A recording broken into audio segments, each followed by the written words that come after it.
খুবই খুবই চমৎকার কন্ডিশন, দেখে বোঝা যাইতেছে। হ্যাঁ।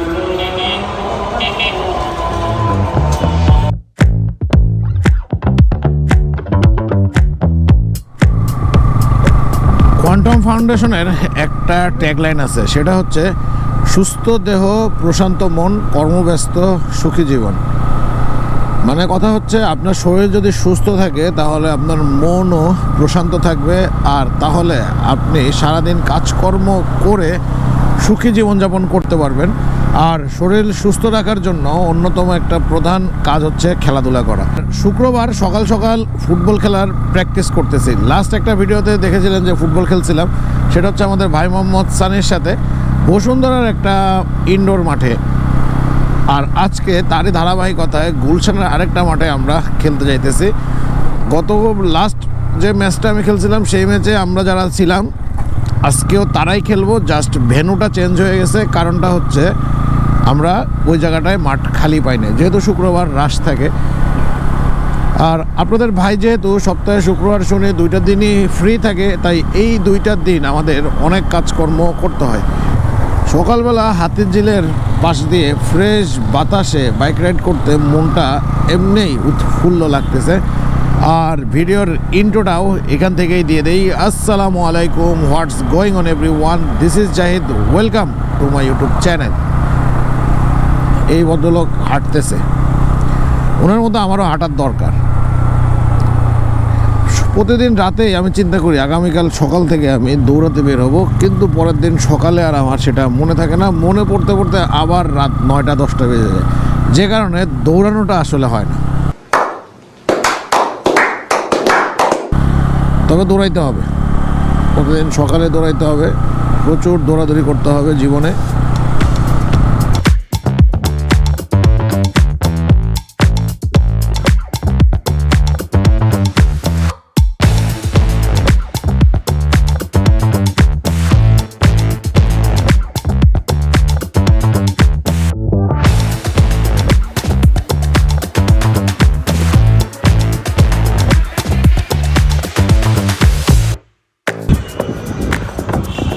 মানে ঘটনা হচ্ছে ফুটবল খেললে রেগুলার আপনাকে খেলতে হবে।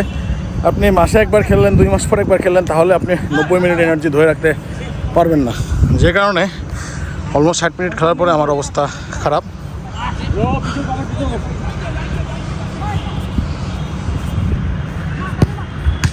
ওয়াও,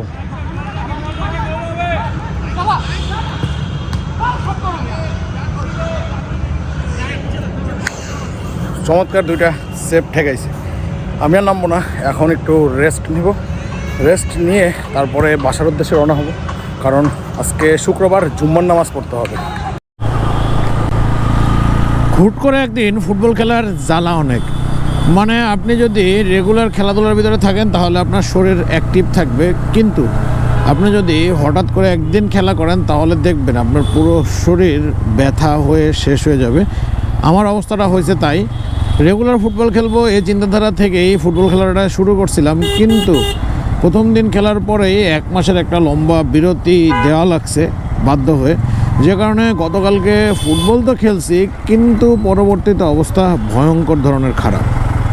হ্যাঁ, আবার কী হয়েছে? ওহো, মোটরসাইকেলের জন্য ট্রাক যেতে পারতেছে।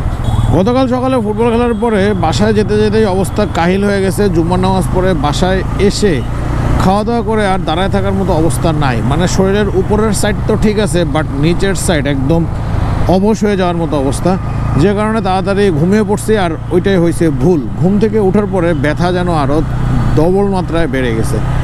আর আপনাদের ভাই ডান হাত দিয়ে লেখাপড়া করলেও ফুটবল খেলার সময় বাম পাটাকেই বেশি কাজে লাগায়, যে কারণে দেখা গেছে বাম পায়ে ব্যথাটাই বেশি ছিল।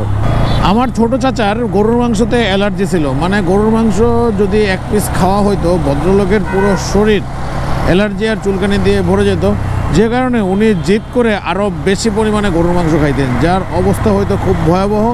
এরপরে আবার আস্তে আস্তে ঠিক হয়ে যেত। তা আমিও তখন ছোট ছিলাম, তখন কাকাকে জিজ্ঞাসা করতাম যে কাকা, আপনার গরুর মাংস খাইলে অ্যালার্জি হয়, তাহলে আপনি এটা খান কেন? তারপরেও আপনি আবার এটা সবার থেকে বেশি খান, এটা কারণ কি? তখন কাকা বলতো যে অ্যালার্জির মধ্যে যদি আরেকটু অ্যালার্জি দেওয়া হয় তাহলে অ্যালার্জি মারামারি করে তাড়াতাড়ি সেরে যাবে।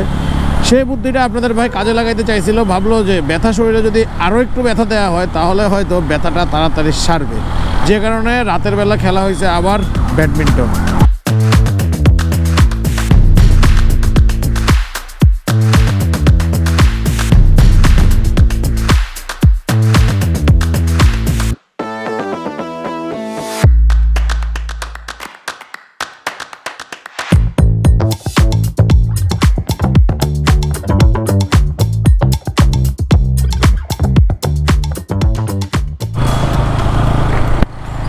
সকালবেলা ফুটবল আর রাতের বেলা ব্যাডমিন্টন, মানে দুইটা খেলার পরে প্যারাসিটামল খাওয়াটা একদম ফরজ হয়ে গেছিল, যে কারণে ফরজ কাজ করেই রাতের বেলা আপনাদের ভাই ঘুমাইছে এবং ঘুম থেকে ওঠার পর আলহামদুলিল্লাহ এখন ব্যথা কিছুটা কম, তবে একেবারে যায়নি।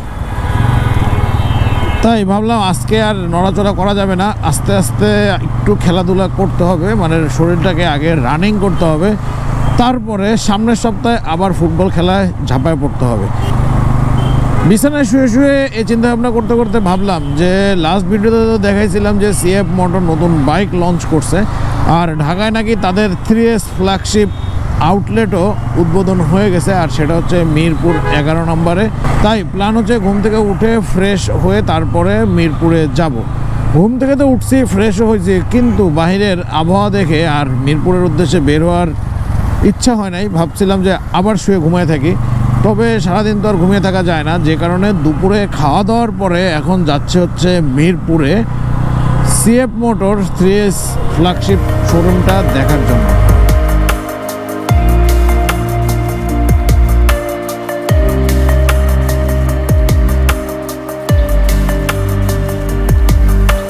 সিএফ মোটর শোরুম থেকে ঘুরে এসে এখন আমরা ঢাকা শহরে বেস্ট পিজা খাচ্ছি অ্যাকর্ডিং টু ভাই মোহাম্মদ সানি। মানে তার কথা হচ্ছে এই পিজাটা নাকি ঢাকা শহরের বেস্ট পিজা, এই জন্য আমি তো অনেক পিজা খাইছি জীবনে, এই জন্য এটা খেয়ে বুঝবো যে এটা কতটা বেস্ট। পিৎজার মধ্যে সবচেয়ে ইম্পর্টেন্ট জিনিস কি? খাওয়া। মানে পিৎজা তৈরিতে সবচেয়ে ইম্পর্টেন্ট জিনিস কি বলেন, আপনি বলেন, আপনার কি মনে হয়? আমার তো শুধু খাওয়াটাই প্রধান মনে হয়। এই যে এতগুলো ইনগ্রেডিয়েন্টস আছে, এর মধ্যে সবচেয়ে ইম্পর্টেন্ট ইনগ্রেডিয়েন্টস কোনটা? কোনটা? আপনি বলেন কোনটা মনে হয়? আর আমি কি জানি নাকি? চিজ আছে, ডো আছে, চিকেন আছে, তারপরে টমেটো সস আছে, কোনটা আপনার কাছে মনে হয় সবচেয়ে মানে ইম্পর্টেন্ট? ডো ডো। Yes, you got the right thing. তার মানে বোঝা যাচ্ছে আমি অনেক পিজা খাইছি। ডো ভালো তো পিৎজা ভালো। ডো মেক করার জন্য সময় লাগে, প্রচুর সময় লাগে, প্রচুর সময় দিলে ডোটা ভালো হয়। 12 থেকে 24 ঘন্টা সময় একটা ডো তৈরি দিতে হয়। টেস্ট করে আমরা এখন বেস্ট পিজা টেস্ট করবো। কি আপনার কাছে খেয়ে কেমন লাগতেছে? ও এটা তো বেস্ট নাকি? আমি অলওয়েজ খাই। একই ধরনের সস দুইটাই? দিদি তো ও সস দেওয়া হয়ে গেছে। ও গরম।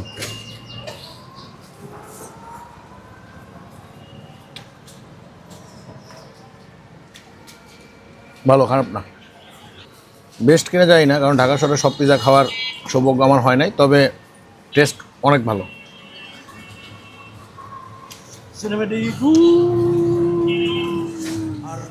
আর পিজা খাওয়ার পরে এখন চলে আসছে হচ্ছে বাইক ফেরিতে। বাইক ফেরিতে প্রায় সময় আসা হয়, কিন্তু এই ভদ্রলোকের সাথে দেখা হয় না। সে মানে প্রচন্ড পরিমাণ ব্যস্ত। ভাই আপনার সাথে দেখা হয়, কিন্তু যেদিন ক্যামেরাটা অন করবো বলে চিন্তা করে সেদিন আর আপনাকে পাই না, মানে আপনার দর্শকরা দেখতে পারে না, রাইট। আর বাইক ফেরিতে আসার মেন রিজনটা হচ্ছে এখন এখানে যে সেকেন্ড হ্যান্ড বাইক পাওয়া যায়, আপনারা কেন সেকেন্ড হ্যান্ড বাইক কিনবেন? নতুন বাইক আপনারা কিনতে পারেন, কিন্তু যারা আমার মতো গরিব তারা সেকেন্ড হ্যান্ড বাইকও কিনতে পারে।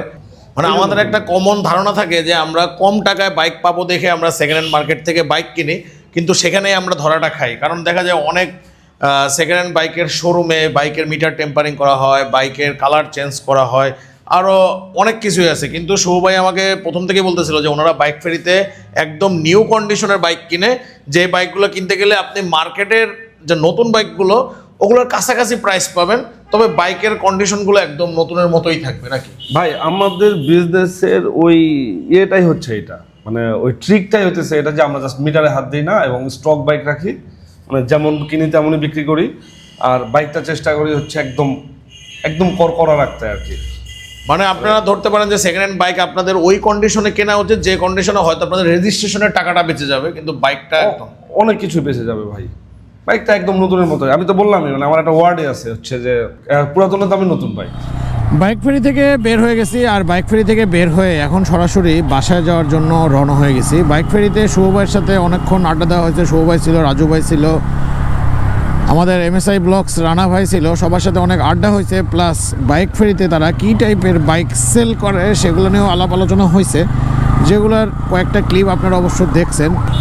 বাইক ফেরিতে এখন অনেকগুলো বাইক আছে, আর ওই বাইকগুলো নিয়ে শুভ ভাই ডিটেলস কথা বলছে, তাই ওই ভিডিওর লেন্থ অনেক বড় হয়ে গেছে, তাই এই ভিডিওতে আর ওটা আপনাদেরকে দেখাই নাই।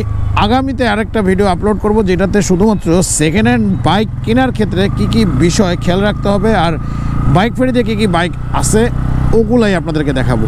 আর এখন চলেন CF মোটো বাইকটা নিয়ে আপনাদের সাথে একটু আলোচনা করি। যেহেতু CF মোটো একটি চাইনিজ ব্র্যান্ড, তাই এই বাইক সম্পর্কে কথা বলার ক্ষেত্রে সর্বপ্রথম যেটা আমাদের সবার মাথায় আসবে সেটা হচ্ছে এই বাইক কি মানুষের পারপাস সার্ভ করতে পারবে কি না, মানে আমাদের দেশের মানুষজনের পারপাস সার্ভ করতে পারবে কি না। আমার ওপিনিয়ন যদি বলি, এখন পর্যন্ত তাদের অ্যাক্টিভিটিস দেখে মনে হচ্ছে হ্যাঁ পারবে। ভবিষ্যতের কথা এখন বলতে পারি না। কেন পারবে বললাম সেটা এখন আপনাদের সাথে আলোচনা করি। এখন পর্যন্ত বাংলাদেশে অনেক চাইনিজ বাইকই আসছে, আর অনেকগুলোর ভিতরে হাতে গোনা 2-1টা বাইক ছাড়া ম্যাক্সিমাম বাইকই মুখ থুবড়ে পড়ে গেছে শুধুমাত্র তাদের আফটার সেল সার্ভিসের কারণে। চাইনিজ বাইকগুলো অনেক ফিচার্ড থাকে, অল্প টাকার ভিতরে অনেক কিছু তারা অফার করে, কিন্তু সমস্যা হচ্ছে ভাই এগুলো তো বাইক, এগুলো তো শোপিস না যে মানুষ ঘরের মধ্যে সাজায় রাখবে। যেহেতু বাইক সেহেতু এগুলো রাস্তায় চালাতে হয়, তখন এগুলোর পার্টস পাতি ক্ষয় হয়। CF মোটর শোরুমে যে ওখানকার অফিসিয়াল যারা আছেন তাদের সাথে একটু ডিসকাস করলাম যে তাদের সার্ভিস প্ল্যান সম্পর্কে। তারা বলল যে ভাই আমরা মানুষের হোম ডেলিভারি সার্ভিস দিব, মানে বুঝতেছেন হোম ডেলিভারি সার্ভিসটা তারা হোম ডেলিভারি পর্যন্ত দিবে বলতেছে। আপনি যদি বাইক নিয়ে কোনো একটা সমস্যায় পড়ে যান, যে আপনি সার্ভিস সেন্টারে আসার মতো ক্যাপাবিলিটি নাই বাইক নিয়ে, তখন তারা আপনার বাসায় যে পর্যন্ত সার্ভিস দিবে। এবং তাদের কথা হচ্ছে আমরা যে বাইকগুলো প্রি বুকিং দিছি, এই বাইকগুলো যারা কিনতেছে তাদেরকে আমরা মাথায় তুলে রাখবো। মাথায় তুলে রাখবো বলতে হচ্ছে তাদের দিকে বিশেষ নজরদারিতে রাখবে। তাদের বাইকের যে প্রবলেমগুলো হবে, যেহেতু নতুন ব্র্যান্ড নতুন বাজার, সেহেতু তাদেরও ধারণা কম এই বাইক সম্পর্কে। যদিও কারো টুকটাক সমস্যা হয় এবং সেই সমস্যাগুলো তারা আইডেন্টিফাই করবে এবং ওগুলো তো 100% সলভ করবেই। আগামীতে তারা যে বাইকগুলো নিয়ে আসতেছে সেই বাইকগুলো নিয়েও তারা ইন ডিটেলস কাজ করবে, যাতে একই সমস্যার পুনরাবৃত্তি অন্য কোনো বাইকে নাই। তার মানে বোঝাই যাইতেছে যে তারা খুব আটসাট বেঁধেই মার্কেটে নামছে বাংলাদেশি বাইকারদের মন জয় করে নেওয়ার জন্য। আর আমার মতে যদি CF মোটো এমনটা করতে পারে তাহলে ইনশাল্লাহ তারা মার্কেটে টিকে যাবে। আর বাংলাদেশের বাইকের মার্কেটটাও আজ থেকে 5 বছর আগে যেরকম ছিল সেরকমটা নেই, কারণ রিসেন্টলি হায়ার সিসির পারমিশন হওয়ার পরে বেশ অনেকগুলো বাইক কোম্পানি তাদের হায়ার সিসি বাইক নিয়ে মাঠে নামছে। সো দেখা যাক, আশা করি তারা হাড্ডাহাড্ডি লড়াই করবে, একে অন্যের সাথে প্রতিযোগিতামূলকভাবে তাদের গ্রাহকদেরকে সেবাটাও সেই লেভেলের দিবে। এখানেই আপনাদের কাছ থেকে আজকের মতো বিদায় নিয়ে নিচ্ছি। দেখা হচ্ছে নতুন কোনো ভিডিওতে। সে পর্যন্ত সবাই সুস্থ থাকবেন, ভালো থাকবেন আর নিরাপদে বাইক রাইড করবেন। মনে রাখবেন, সেফ রাইড সেভ লাইফ।